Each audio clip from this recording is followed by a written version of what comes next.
You know, there are activists out there who get miffed if you say the word chemtrails now. Calling, writing, emailing, saying these are chemtrails, the government is poisoning us.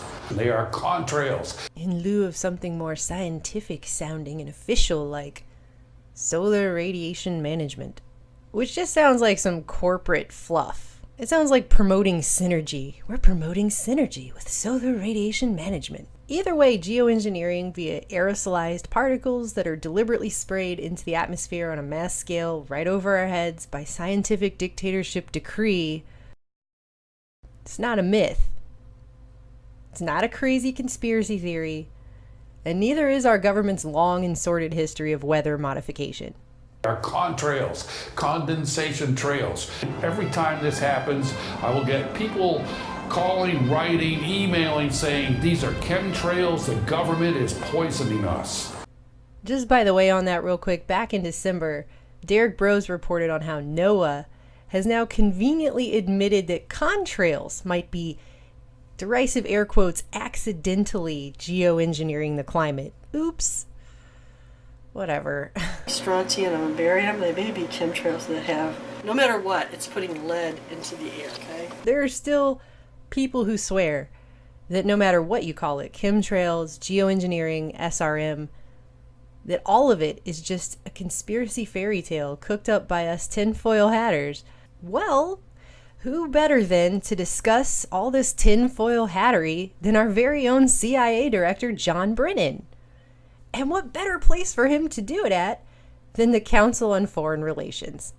It is indeed a pleasure to be back at the Council to compare notes.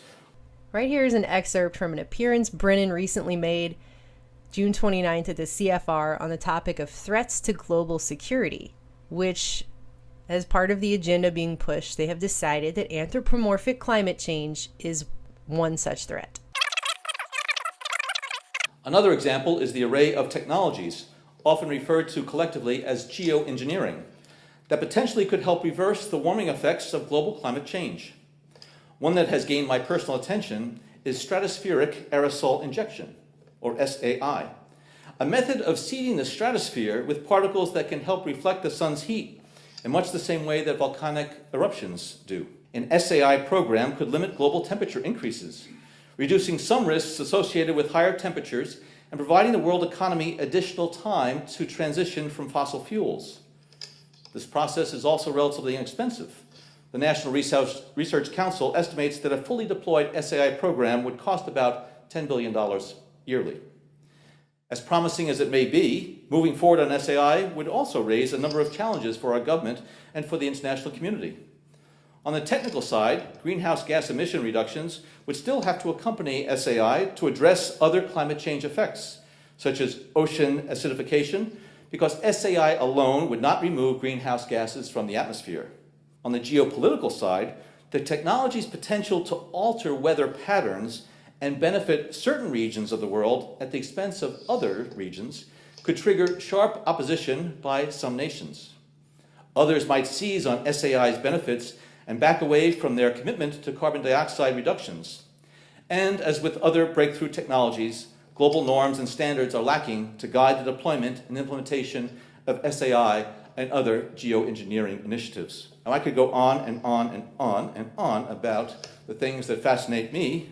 We reported on this right after we first started our website back in 2013, that the CIA has been interested in geoengineering for a while now. The agency chipped in on a $600,000 climate control study, and at that time they were saying it had to do with the implications of climate change on national security. So there's no reason to think they just paid all that money and went, we're good, we got other things to do. Not that you would think that climate change, geoengineering would have anything to do with the CIA, at least in a superficial sense. But there you go. I think my favorite comment is Sir Farquaad here, who said, "What a load of crap. Nothing preserves the relevance of a government organization quite like being issued the unlimited power to create a world threat in order to justify everything that organization wants to do, moral or immoral, without any congressional oversight." Pretty much sums it up. Meanwhile, no matter what you want to call it, chemtrails, solar radiation management, CIA happy sky sprinkles, if the CIA director is blithely chatting up the CFR about it, you can best believe it's probably not hypothetical.